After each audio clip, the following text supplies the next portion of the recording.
Hola jóvenes, en este video vamos a hablar sobre las relaciones plano-punto, plano-plano y plano-recta, que se pueden establecer empleando vectores. Empezaremos hablando de la distancia de un punto a un plano, y para ello vamos a utilizar al plano pi con sus vectores generadores u, v y su punto P0. También vamos a utilizar al punto Q, de tal manera que la distancia del punto Q al plano pi se traza a través de una perpendicular al plano pi que pase por el punto Q.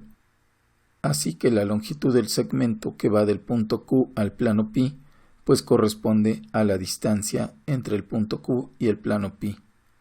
Esta distancia se puede determinar si empleamos un vector que inicia en el punto P0 y termina en el punto Q, y un vector que sea perpendicular al vector u y al vector v. Ese vector es ni más ni menos que el vector normal del plano. Al ser el vector normal del plano es perpendicular al plano y por lo tanto tiene la dirección de la recta en verde. De tal manera que si proyectamos el vector que va de P0 a Q sobre la dirección de la recta en verde, pues estaríamos proyectándolo sobre la dirección del vector normal.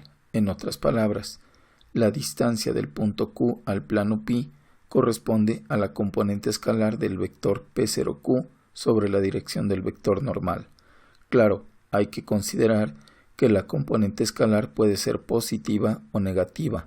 Por lo tanto, aquí conviene utilizar el valor absoluto de la componente escalar.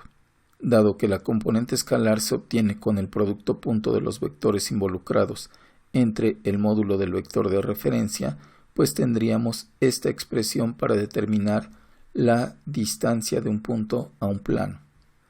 Si ahora queremos determinar el ángulo entre dos planos, vamos a considerar que tenemos el plano pi1 con su vector normal n1 y al plano pi2 con su vector normal n2. De tal manera que el ángulo entre los planos es el ángulo θ que tenemos aquí. Ese ángulo θ corresponde también al ángulo entre los vectores normales. De tal manera que el ángulo entre el plano pi1 y el plano pi2 es igual al ángulo entre el vector normal n1 y el vector normal n2. Si utilizamos la fórmula para determinar el ángulo entre dos vectores, en este caso el normal 1 y el normal 2, tendríamos la expresión siguiente, que corresponde a la fórmula para determinar el ángulo entre dos planos. Si el ángulo entre dos planos es de 90 grados, podemos hablar de perpendicularidad entre dos planos. Y podemos decir que dos planos pi1 y pi2 son perpendiculares entre sí cuando sus respectivos vectores normales n1 y n2 son perpendiculares entre sí. Es decir, el plano pi1 es perpendicular al plano pi2 si y solo si el producto punto de sus vectores normales es igual a 0. A esto se le conoce como condición de perpendicularidad entre dos planos. Si el ángulo entre dos planos es de 0 grados o 180 grados, podemos decir que existe paralelismo entre dos planos. Y entonces, dos planos pi1 y pi2 son paralelos entre sí cuando sus respectivos vectores normales n1 y n2 son paralelos entre sí. Es decir, el plano pi1 es paralelo al plano pi2 si y solo si el producto cruz de sus vectores normales es el vector nulo. A esto se le conoce como condición de paralelismo entre dos planos. Si ahora queremos determinar la distancia entre dos planos, debemos recordar que esa distancia solo puede ser diferente de 0 cuando los planos son paralelos. Si los planos no son paralelos, en algún lugar se van a cortar. Y ese lugar no es otra cosa más que una recta de intersección.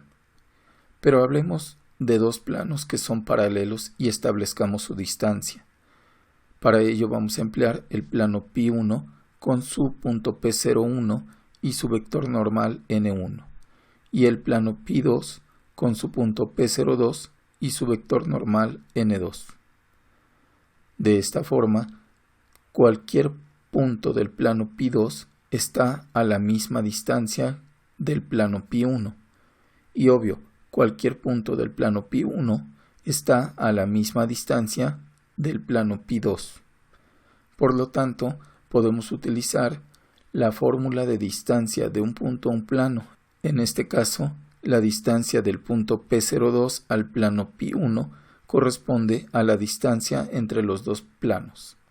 Para determinar dicha distancia, vamos a trazar un vector que vaya del punto P01 al punto P02, de tal manera que el valor absoluto de la componente escalar del vector P01 a P02 sobre la dirección de uno de los normales corresponde a la distancia entre los planos Pi1 y Pi2.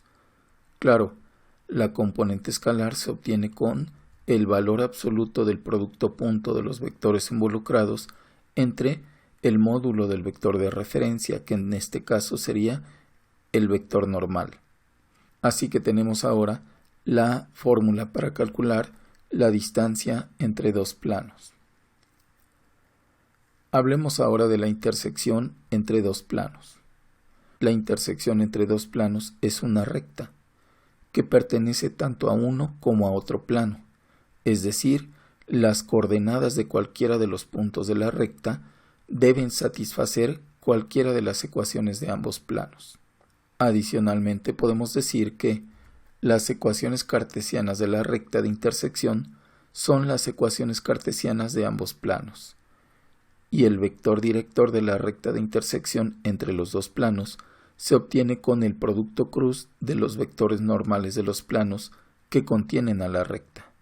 Así también, las coordenadas de un punto de la recta de intersección se pueden obtener asignando un valor a una de las incógnitas, ya sea x, y o z, y sustituyéndolo en las ecuaciones cartesianas de los planos para obtener un par de ecuaciones con dos incógnitas, que al resolverlo se obtienen las coordenadas de un punto de la recta.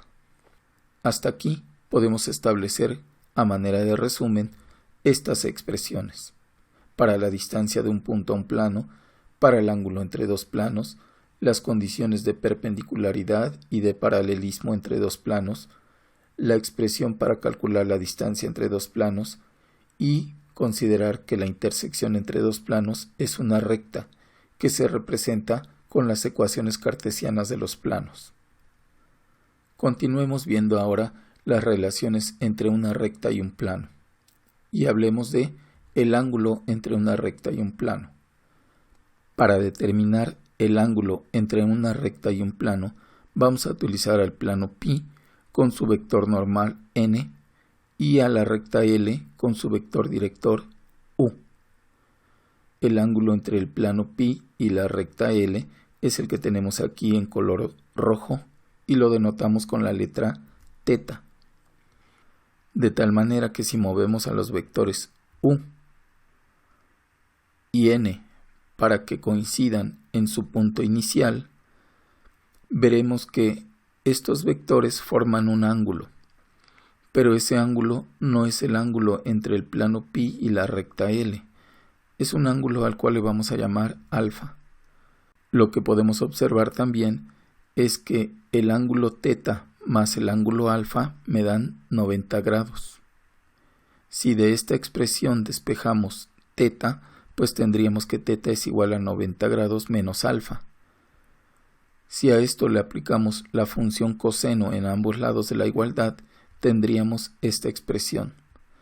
Al desarrollar la expresión del lado derecho con identidades trigonométricas, se llega a establecer que el coseno de θ es igual al seno de alfa. En otras palabras, el coseno de un ángulo es igual al seno de su complementario. Como θ es el ángulo entre el plano Pi y la recta L, y alfa es el ángulo entre el vector director y el vector normal, pues podemos escribir esta expresión. De tal manera que si utilizamos la fórmula para determinar el seno del ángulo entre dos vectores, pues tendríamos esta expresión. a partir de la cual se puede despejar el ángulo entre la recta L y el plano pi, y esta sería la expresión para determinar el ángulo entre una recta y un plano. Si el ángulo entre una recta y un plano es de 90 grados, podemos hablar de perpendicularidad entre una recta y un plano. Y diríamos que una recta L y un plano pi son perpendiculares entre sí cuando el vector director de la recta es paralelo al vector normal del plano. Es decir, la recta L es perpendicular al plano pi si y solo si el producto cruz del vector director y el normal me da como resultado el vector nulo. A esto se le conoce como condición de perpendicularidad entre una recta y un plano. Y lo podemos ver gráficamente en la figura siguiente, donde se aprecia que la recta y el plano son perpendiculares, pero los vectores normal y director son paralelos. Por lo tanto, tienen que cumplir con la condición de paralelismo entre dos vectores. Si el ángulo entre una recta y un plano es de 0 grados o 180 grados, hablaríamos entonces del paralelismo entre una recta y un plano. Y diríamos que una recta L y un plano pi son paralelos entre sí cuando el vector director de la recta es perpendicular al vector normal del plano. Es decir, la recta L es paralela al plano pi si y solo si el producto punto de los vectores director y normal es igual a 0. A esto se le conoce como condición de paralelismo entre una recta y un plano. Y lo podemos ver gráficamente en la figura siguiente, donde tenemos una recta paralela a un plano, pero los vectores normal y director son perpendiculares. Hablemos ahora de la distancia entre una recta y un plano. La distancia entre una recta y un plano es diferente de 0 cuando la recta y el plano son paralelos, de tal forma que su valor se obtiene con la expresión de distancia de un punto a un plano, empleando un punto de la recta, un punto del plano y el vector normal del plano, de tal manera que se tiene la expresión siguiente para determinar la distancia entre una recta y un plano. Cabe mencionar que cuando la recta y el plano no son paralelos, la distancia es 0, ya que forzosamente el plano cortará a la recta en un punto. A ese punto pues se le conoce como punto de intersección entre una recta y un plano. Así que la intersección entre una recta y un plano es un punto que pertenece tanto a la recta como al plano, es decir, sus coordenadas deben satisfacer las ecuaciones de la recta y las ecuaciones del plano, cualesquiera que éstas sean. Por lo general, las coordenadas del punto de intersección entre una recta y un plano se obtienen estableciendo un sistema de ecuaciones con las ecuaciones de la recta y las ecuaciones del plano. A manera de resumen para las relaciones entre rectas y planos, tenemos estas expresiones para determinar el ángulo entre una recta y un plano, la condición de perpendicularidad y paralelismo entre recta y plano, la distancia entre una recta y un plano, y considerar que la intersección entre una recta y un plano es un punto, cuyas coordenadas se obtienen estableciendo un sistema con las ecuaciones de la recta y del plano. Bueno, jóvenes, por el momento es todo. Saludos.